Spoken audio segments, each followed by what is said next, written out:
Artificial labour pain, induction of artificial labour pain, कैसे ये शुरू करते हैं? कैसे आर्टिफिशियल लेबर पेन दिया जाता है? कैसे जब पेन्स नहीं आते हैं तो डॉक्टर्स किस तरह से आर्टिफिशियल आपका लेबर पेन शुरू करते हैं? तो आज मैं आपको इन सब के बारे में बताऊंगी। तो आदाब, नमस्कार। मैं डॉक्टर संतोष मारूफ खान, आयुष्मान हेल्थ केयर, रिदौली, अयोध्या से आज इसके बारे में आपको डिटेल नॉलेज दूंगी। बने रहिए मेरे वीडियो में। तो आर्टिफिशियल लेबर पेन किसे कहते हैं? आर्टिफिशियली लेबर पेन शुरू करने का मतलब क्या होता है? जब बच्चेदानी में किसी भी तरह का कॉन्ट्रैक्शन नहीं होता है, उसमें कोई किसी भी तरह का कॉन्ट्रैक्शन ना होने की वजह से पेन शुरू नहीं होते हैं, तब डॉक्टर आर्टिफिशियली किसी दवा, इंजेक्शन या किसी प्रोसीजर की मदद से जब लेबर पेन शुरू करते हैं तो उसको हम आर्टिफिशियल लेबर पेन्स कहते हैं। तो ये कब किया जाता है? जब हमें लगता है कि जो प्रेगनेंसी है वो माँ और बच्चे के लिए रिस्की हो सकती है तो आर्टिफिशियली लेबर इंड्यूस किया जा सकता है। बेसिकली जब लगता है कि माँ के लिए प्रेगनेंसी रिस्की है, कुछ फैक्टर्स होते हैं, कुछ रिस्क फैक्टर्स होते हैं, वो मैं आपको बताऊंगी कि कब हम आर्टिफिशियली लेबर इंड्यूस करते हैं। कुछ रिस्क फैक्टर्स होते हैं जिसमें आर्टिफिशियल लेबर पेन इंड्यूस करना बहुत ज़रूरी हो जाता है, जिस प्रेगनेंसी को कंटिन्यू नहीं करना है। जैसे जेस्टेशनल हाइपरटेंशन, माँ का बीपी बहुत अनकंट्रोल होता है, जिससे माँ में जो मदर होती है उसमें कन्वर्जन, सीजर्स आने के बहुत खतरा होता है, जो कि एक death threatening, life threatening condition हो जाती है, तो उसमें आर्टिफिशियल लेबर पेन इंड्यूस किया जाता है। दूसरा है जेस्टेशनल डायबिटीज। अनकंट्रोल डायबिटीज होती है जिससे कि pre mature rupture of membrane हो जाता है, उसमें इन्फेक्शन हो जाता है जो कि बच्चे तक जा सकता है। उसमें भी आर्टिफिशियल लेबर पेन इंड्यूस करते हैं। ब्लीडिंग अगर होती है तो अब्रप्शन ऑफ प्लेसेंटा, जैसे प्लेसेंटा, माइल्ड प्लेसेंटा प्रीविया की कंडीशन होती है, उसमें भी आर्टिफिशियल लेबर पेन इंड्यूस करते हैं। और एसएलई नामक एक बीमारी होती है, उसमें भी आर्टिफिशियल लेबर पेन इंड्यूस किया जाता है। चलो, ये तो बात हो गई कि माँ में क्या क्या रिस्क होते हैं तो आर्टिफिशियल लेबर पेन इंड्यूस किया जाता है। अब मैं आपको बताऊंगी कि बच्चे में क्या क्या रिस्क फैक्टर होते हैं जब आर्टिफिशियल लेबर पेन इंड्यूस करते हैं। तो कभी कभी ड्यू डेट मतलब 9 महीने पूरे हो जाते हैं, 48th वीक भी कंप्लीट हो जाता है और कोई पेन्स नहीं आते हैं, तो उसमें भी बच्चे को ऐसे नहीं छोड़ा जाता, उसमें भी हम आर्टिफिशियल लेबर पेन इंड्यूस करके डिलीवरी कराते हैं। कंजेनाइटल लीथल मालफॉर्मेशन होती है, जन्मजात कोई ऐसी विकृति होती है जिस ऐसी प्रेगनेंसी को कंटिन्यू नहीं करते हैं, हम वेट नहीं करते हैं ये टर्म लेबर हो, पूरा कंप्लीट हो तो इंड्यूस कराएं। ऐसी प्रेगनेंसीज को कंटिन्यू ही नहीं करते हैं तो बीच में ही इसमें आर्टिफिशियल लेबर इंड्यूस करके डिलीवरी करा ली जाती है। कुछ कंडीशंस, जैसे बच्चे का पानी सूख जाता है, बिल्कुल बच्चे में पानी ही नहीं रहता है, इस कंडीशन को ओलिगोहाइड्रोमेनोस बोलते हैं। तो इस कंडीशन में भी आर्टिफिशियल लेबर पेन इंड्यूस किए जा सकते हैं। और एक कंडीशन होती है IUGR, intra uterine growth retardation. इसमें बच्चे की ग्रोथ रुक जाती है, बच्चे की ग्रोथ ही नहीं होती है। ऐसी कंडीशंस में भी आर्टिफिशियल लेबर इंडक्शन किया जाता है। कुछ कंडीशंस ऐसी होती हैं जिसमें artificial labour induction Contra indicated होता है, मतलब उसमें लेबर पेन इंड्यूस नहीं कर सकते हैं।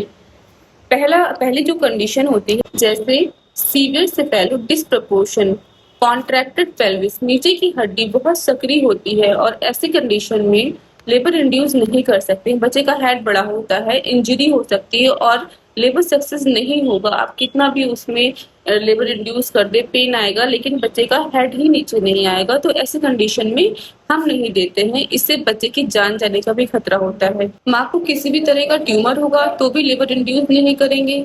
माँ में किसी प्रकार की भी हार्ट डिजीज होगी उसमें भी लेबर इंडक्शन नहीं होता है। माँ में अगर हर्पीज जैसी बीमारी है तो उसमें भी, जेनाइटल हर्पीज होती है, उसमें भी लेबर इंडक्शन नहीं करते हैं।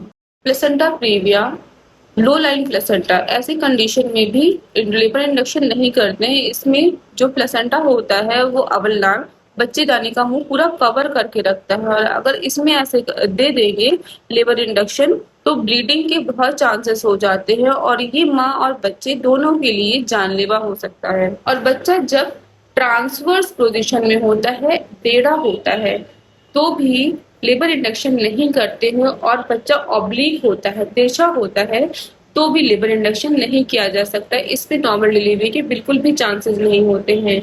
और लास्टली मैं आपको ये बताऊंगी, जिनका एक जो प्रीवियस है वो सी सेक्शन हुआ है और खड़ा ऑपरेशन है, बच्चेदानी में टांके जो चीरा लगा है वो सीधा लगा है, इसमें भी लेबर इंडक्शन नहीं करते हैं, इसमें बच्चेदानी फटने का डर होता है। और सीवियर प्लेसेंटा इनसफिशिएंसी की कंडीशन में भी लेबर इंड्यूस नहीं करते हैं, इसमें बच्चा इतना कमजोर होता है कि वो लेबर पेन सह ही नहीं पाएगा। चलिए, ये तो बात हो गई कि कॉन्ट्राइंडिकेशंस क्या है। मैं अब आपको ये बताऊंगी कि जब भी हम लेबर इंड्यूस करते हैं तो हम पेशेंट को डिफरेंस बताते हैं कि नेचुरल लेबर पेन और जो इंड्यूस लेबर पेन है उसमें क्या फर्क होता है। जो इंड्यूस लेबर पेन है उसमें हमें मॉनिटर करना पड़ता है, बच्चे की हार्ट बीट वो ऊपर नीचे हो सकती है, हमें पेशेंट को मॉनिटर करना पड़ता है, हर 2 घंटे पे उसका बीपी पल्स लेना पड़ता है, SpO2 लेना पड़ता है, बच्चे की हार्ट बीट मैनेज करनी पड़ती है। प्लस इसमें इंस्ट्रूमेंटल डिलीवरी के चांसेस बढ़ जाते हैं, जैसे फोर्सेप्स डिलीवरी और वैक्यूम डिलीवरी। और इसमें सी सेक्शन के भी चांसेस बढ़ जाते हैं, क्योंकि हम ट्राई तो करते हैं आर्टिफिशियली पेन इंड्यूस करके, लेकिन अगर सक्सेसफुल नहीं होते हैं तो इसमें सिजेरियन के चांसेस बहुत ज़्यादा बढ़ जाते हैं। अक्सर पेशेंट्स का यही सवाल होता है कि क्या हमारी नॉर्मल डिलीवरी हो जाएगी। तो ये भी कुछ फैक्टर्स होते हैं, उन पे डिपेंड करता है। जैसे अगर आपकी पहली डिलीवरी नॉर्मल हुई है तो भी आर्टिफिशियली लेबर इंड्यूस करने के से बहुत हाई चांसेस होते हैं कि आपकी नॉर्मल डिलीवरी हो जाएगी। दूसरा, अगर बच्चे का हेड फिक्स है, इंगेज हो गया है पेल्विस में, तो भी नॉर्मल डिलीवरी के चांसेस बढ़ जाते हैं। सर्विक्स आपकी फेवरेबल है, मतलब उसका 1 to 2 सेंटीमीटर ऑस खुला है, तो भी आर्टिफिशियल लेबर इंड्यूस करने से नॉर्मल डिलीवरी के चांसेस बहुत ज्यादा बढ़ जाते हैं। कई बार पेशेंट्स ये भी जानना चाहते हैं कि हम आर्टिफिशियल लेबर इंड्यूस कैसे करते हैं। तो कुछ इंजेक्शंस होते हैं जो कि ड्रिप से दिए जाते हैं पेशेंट को। मिसोप्रोस नामक दवा होती है जो नीचे रखी जाती है, बच्चेदानी के मुंह में एक जेली डाली जाती है, जिससे भी लेबर पेन शुरू हो जाते हैं। अक्सर आपने देखा होगा कि महिला जब डॉक्टर के पास चेकअप कराने जाती है अपने डिलीवरी डेट के पास, तो उसको अगले दिन ही लेबर पेन शुरू हो जाते हैं। तो क्या होता है, डॉक्टर के पास जब वो जाती है और नीचे से डॉक्टर चेक करता है और जब उसको लगता है कि अब लेबर इंड्यूस करना चाहिए, तो वो स्वाइपिंग ऑफ मेम्ब्रेन कर देते हैं नीचे जब चेकअप करते टाइम, तो भी लेबर पेन शुरू हो जाते हैं। और कभी कभी जब मल्टी ग्रेविडा होती है, मतलब दूसरा तीसरा बच्चा होता है, तो भी रप्चर ऑफ मेम्ब्रेन कर देते हैं। जो एमनियोटिक फ्लूइड की थैली होती है ना, उसको रप्चर कर देते हैं, जिससे लेबर पेन शुरू हो जाते हैं। इसको एमनियोक्टॉमी भी बोलते हैं। और कभी कभी जब 1 से 2 फिंगर लूज होता है तो रप्चर ऑफ मेम्ब्रेन कर देते हैं, एमनियोटॉमी भी बोलते हैं। जो पानी की थैली होती है उसमें रप्चर कर देते हैं, इससे भी पेन शुरू हो जाते हैं। और तो यही सारे तरीके होते हैं आर्टिफिशियल पेन इंड्यूस करने के। लेकिन डॉक्टर्स सिचुएशन देख के, जैसी कंडीशन होती है वो ही देख के लेबर पेन शुरू कर सकते हैं। ज़रूरी नहीं है कि हर पेशेंट की कंडीशन एक जैसी हो, हर पेशेंट की बॉडी अलग होती है, कंडीशन अलग होती है, तो उसको देख के ही, उसी बेसिस पे ही पेन इंड्यूस किया जा सकता है। और अगर आप लोगों को कोई भी कंफ्यूजन हो तो नीचे कमेंट सेक्शन में अपने क्वेश्चन ज़रूर पूछ सकते हैं, मैं आप सबका जवाब दूंगी। और अगर वीडियो अच्छी लगी हो तो प्लीज़ मेरे चैनल को लाइक करें, सब्सक्राइब करें, शेयर करें। और मेरा वीडियो बनाने का सिर्फ इतना मोटिव है कि आप में अवेयरनेस है। कोई भी इस वीडियो को देख के कुछ भी फॉलो ना करे बिना अपने डॉक्टर्स की एडवाइस के। Thank you.